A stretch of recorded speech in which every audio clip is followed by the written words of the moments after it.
Bonjour à toutes et à tous. Alors dans cette situation sanitaire qui est un peu particulière, on a quand même trouvé quelque chose d'innovant, puisque de façon virtuelle, on fait venir chez vous des écrivains, des artistes, tout le monde de la culture. Et donc ça, c'est grâce à la direction des seniors et aux itinéraires de Frédéric Ovadia qui nous permettent justement d'entrer chez vous et de vous faire participer à ces échanges, et essayer de rompre votre solitude et de vous apporter un peu des étoiles dans les yeux et de vous aérer. En tout cas, prenez bien soin de vous et puis on va se donner rendez-vous régulièrement.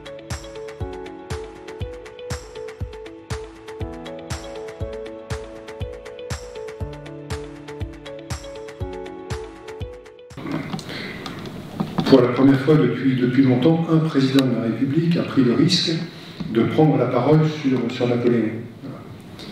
Et cette parole, je l'ai trouvée assez juste, assez équilibrée, dans un contexte où Napoléon est visité, revisité par les citoyens de l'époque moderne, ce qui est tout à fait légitime.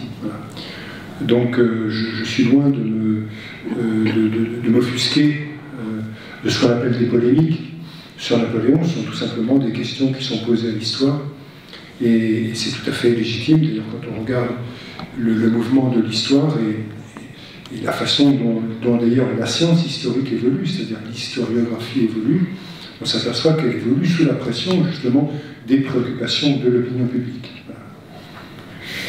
Par exemple, pour rester sur l'histoire napoléonienne, aujourd'hui il y a deux grandes tendances dans l'historiographie contemporaine, c'est-à-dire l'histoire de l'histoire, si je puis dire. Premièrement, c'est l'intérêt porté au témoignage des hommes et des femmes, surtout des hommes de base, si on peut dire, des soldats de base. Ces témoignages qu'on a longtemps un peu sous-estimés, et qu'on réétudie aujourd'hui, parce qu'ils apportent des enseignements très importants sur la vie de l'époque, sur la manière dont il était perçu à l'époque. Par exemple, il y a une question qui m'est souvent posée, c'est est-ce que Napoléon était populaire ou pas? Voilà, donc, ce genre de témoignage permet de répondre à ce type de questions. Et c'est vrai que c'est une question intéressante de savoir si un chef d'État, aussi brillant ait-il été, était réellement porté par la population, par comment l'opinion publique a évolué. Donc première évolution. Et deuxième évolution, le mythe napoléonien, c'est-à-dire les projections, les fantasmes qu'on développe au travers de l'histoire, et particulièrement dans les temps présents, donc les citoyens de nos temps présents, sur l'histoire napoléonienne. Voilà. C'est une histoire qui est très chargée de mythes, de symboles, de représentations, de fantasmes aussi. Voilà. On sait par exemple que les acteurs qui ont représenté Napoléon dans des grands films ont fini quasiment inspiré par Napoléon lui-même, et dans une sorte d'état de folie. Donc c'est un personnage qui favorise les projections, sur lesquelles il y a beaucoup de projections. Voilà, alors je disais ça parce que donc je ne suis pas du tout étonné des questions qui sont posées, et quand je compare, parce que je suis né en 1950, donc quand je compare, et donc j'ai connu le bicentenaire de la naissance de Napoléon, donc en 69, à Ajaccio, et quand je compare donc le bicentenaire de la naissance de Napoléon en 69 avec le bicentenaire de sa mort, donc 51 ans après, je trouve que le bicentenaire de sa mort est beaucoup plus intéressant. Je trouve que c'est beaucoup plus vivant, je trouve qu'il y a beaucoup plus de questions. D'une certaine manière, c'est un héros beaucoup plus complet qui est interrogé aujourd'hui qu'à l'époque. À l'époque, il y a 50 ans, le président Pompidou avait été à Ajaccio, etc. Il avait fait une conférence et il avait donné pas une conférence, un discours officiel du président de la République. Et je me souviens à l'époque, c'était un Napoléon très empereur qui était mis en avant. Très empereur et très chef militaire. C'est vraiment la représentation de Napoléon telle qu'on a pu la voir, mettons, au lendemain de la Première Guerre mondiale, qui perdurait, on peut dire, jusqu'à dans les années 69-70. Voilà. Donc c'était un personnage un peu marmoréen, si on peut dire, qui échappait en fait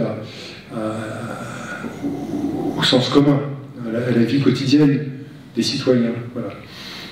Aujourd'hui, je trouve que c'est beaucoup moins le cas. C'est un mythe écorné, si on peut dire, c'est un mythe interrogé, c'est un mythe qui est aussi historisé quelque part, c'est qu'on remet dans un contexte historique qui est extrêmement important, et c'est donc un mythe plus accessible aux gens. Voilà. D'où probablement la possibilité qui a été offerte au président de la République de tenir un discours équilibré sur le personnage. Voilà. Alors, ce que je voudrais vous dire, je vais m'asseoir, je ne veux pas me mettre là-haut parce que j'ai l'impression de donner un enseignement. Tiens, je peux faire ça, ça marche. Alors, oui, ce que je voulais vous dire, c'est que il me semble, nonobstant ces critiques que je trouve totalement légitimes, je pense que dans la critique historique, il y a deux moments très différents. Voilà. Le premier, c'est la connaissance de l'histoire. Voilà. C'est important, me semble-t-il, de passer par cette étape d'apprentissage et de connaissance de l'histoire, parce que l'histoire, c'est quoi finalement? C'est les mouvements, des causes et des effets qui amènent jusqu'au temps présent, jusqu'à où nous sommes nous. Nous sommes finalement le produit d'une série de causalités, de mouvements qui ont traversé les générations et qui ont fait ce que nous sommes nous, collectivement et individuellement. C'est comme ça qu'on étudie l'histoire de nos familles, qu'on s'intéresse plus ou moins à qui ont été nos ancêtres, etc., pour comprendre qui nous sommes aujourd'hui. Donc ce mouvement-là, c'est vraiment le cœur de la science historique. Sachant que dans la science historique, l'histoire est une science humaine, c'est pas une science exacte, c'est une science humaine, donc il y a déjà une certaine subjectivité dans l'histoire. Les historiens les plus sérieux, quand vous prenez des histoires comme celle de Jean Tullard, qui est le grand historien français de l'histoire napoléonienne, et d'autres historiens qui l'ont suivi de son école, ils se permettent de faire des hypothèses. Donc il y a des choses qu'on vérifie par l'histoire, par les documents, par l'analyse des documents, par la connaissance des documents, par le croisement des documents. Et puis après, il y a des choses qui sont moins certaines, sur lesquelles les documents sont incertains, sur lesquelles il n'y a pas de documents. Et donc là, il est permis à l'historien de faire des hypothèses, d'avoir une opinion personnelle qu'il vérifie plus ou moins bien dans son livre d'histoire. Voilà. Mais donc dans la science historique elle-même, il y a déjà cette part de subjectivité. Mais elle est minimisée chez les historiens sérieux qui citent leurs sources, qui indiquent d'où viennent les informations, comment ils les ont traitées. Voilà. Donc la première étape, c'est en effet de comprendre ces causes et ces effets. Et puis, la deuxième étape, c'est évidemment ces livres, ces ouvrages sont destinés au public, et donc le public a parfaitement le droit de se faire une opinion sur telle ou telle partie de la carrière d'un homme, sur tel ou tel aspect de son œuvre, de sa personnalité, etc. Donc là, c'est la subjectivité des lecteurs qui rentre en compte, et c'est tout à fait, donc c'est là que je trouve tout à fait normal, mais c'est normal s'il y a auparavant cette connaissance de l'histoire, parce que sinon, on est amené à commettre une série de jugements de valeur sur l'histoire, et forcément les jugements de valeur, ils sont inspirés par les valeurs de son temps. Donc on juge en fait de l'histoire avec des concepts qui ne sont pas ceux de l'époque dans laquelle vivaient nos héros, et donc on se prive en faisant ça de réellement comprendre l'histoire. Voilà. Moi j'ai eu, au cours de ce bicentenaire, j'ai fait pas mal de communication, de presse, à la télévision et autres, et j'ai souvent été en face ou à côté de gens qui défendaient très justement la cause noire, par exemple, hein, et qui étaient anti-esclavagistes, comme je suis évidemment moi-même, mais qui, si vous voulez, pour moi, ne donnaient pas la juste place qu'occupait cet épisode au demeurant discutable. Encore une fois, je prie m'excuser. Alors, je n'ai pas coupé mon téléphone. Pardon.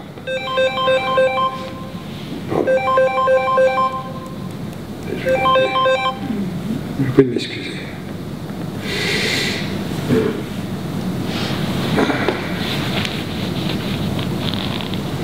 ne vais pas se couper.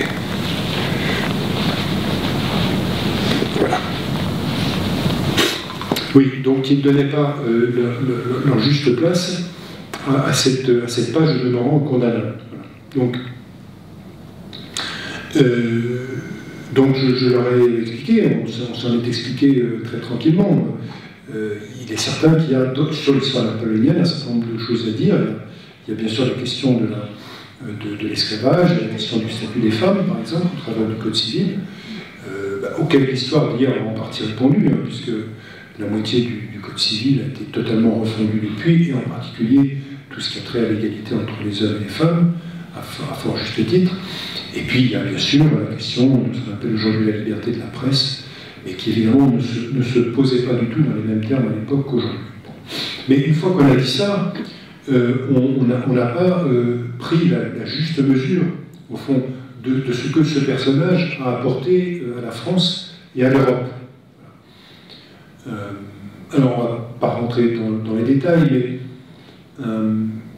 c'est quand même un des personnages qui a fait prendre un grand tournant, en fait, à la France. Voilà. Un grand tournant de la France qui passe donc de l'Ancien Régime à la Révolution et ensuite à la construction d'un État moderne. On va mettre de côté les aspects politiques, c'est-à-dire, on peut dire, l'organisation du gouvernement. On y reviendra après, mais quand on regarde la société post-révolutionnaire, on est dans une société radicalement différente de celle qu'on a connue avant la Révolution. Donc la Révolution a accouché, on peut dire, d'une société nouvelle, mais encore fallait-il que quelqu'un la mette en musique, si je puis dire.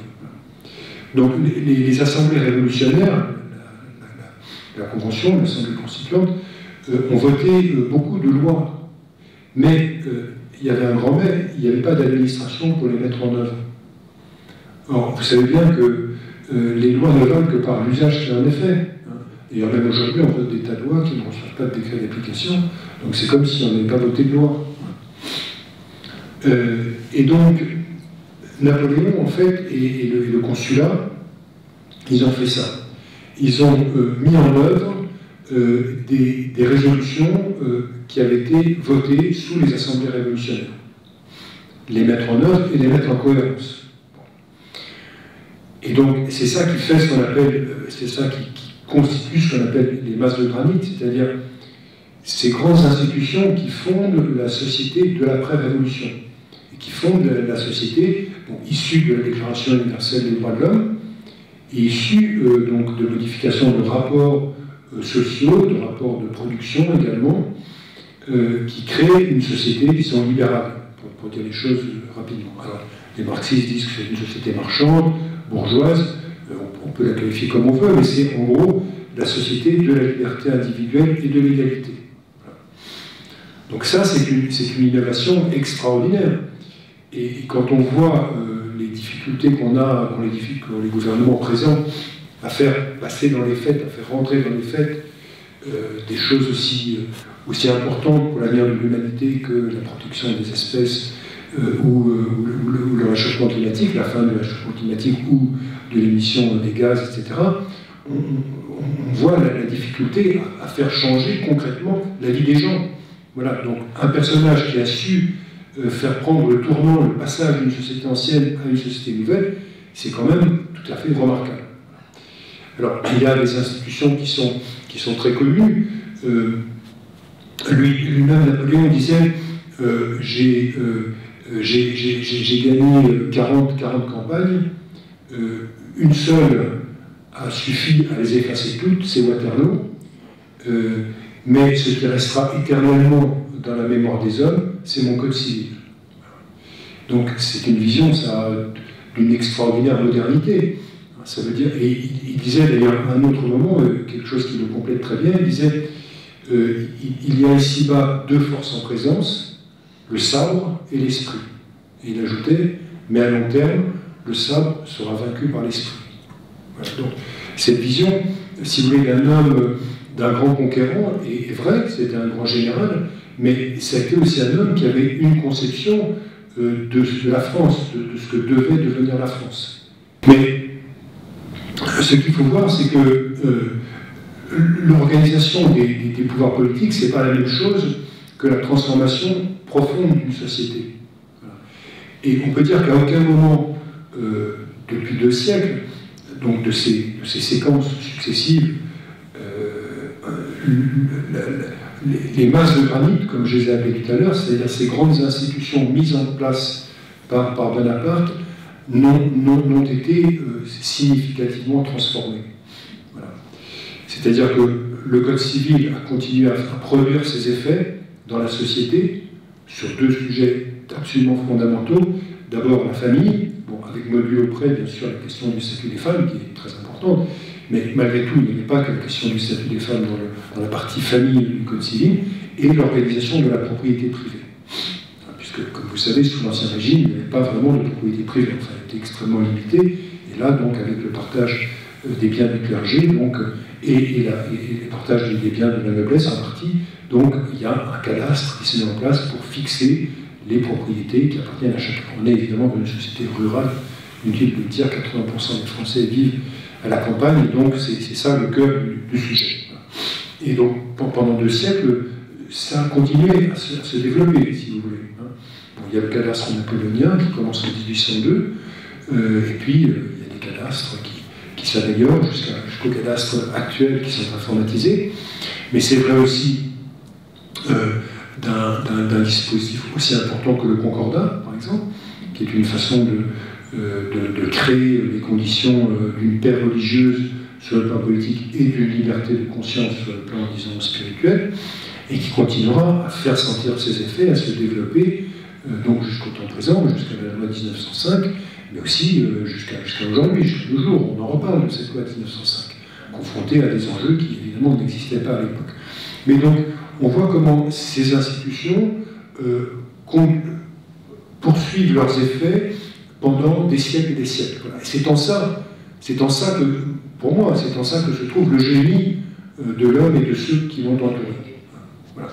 Parce que l'homme n'était pas seul. Il ne faut pas croire qu'il a rédigé le Code civil du début à la fin. Donc ça, c'est un mythe. Mais il a eu le génie de s'entourer de gens capables. De gens capables qu'il a pris aussi bien dans la société de l'Ancien Régime, c'est le cas comme Talleyrand, par exemple, et que des gens issus de la Révolution. Donc c'est le cas de la plupart de ces ministres, des conventionnels, des monarchistes, des régicides, voilà. Et tout ça coexistait dans un conseil des ministres. C'est presque macronien avant la lettre, si je puis dire, puisqu'il coexistait autour de la table du conseil des ministres des gens qui, quelques années après, se seraient écharpés, voire peut-être envoyés à l'échafaud. Quand on pense à la présence d'un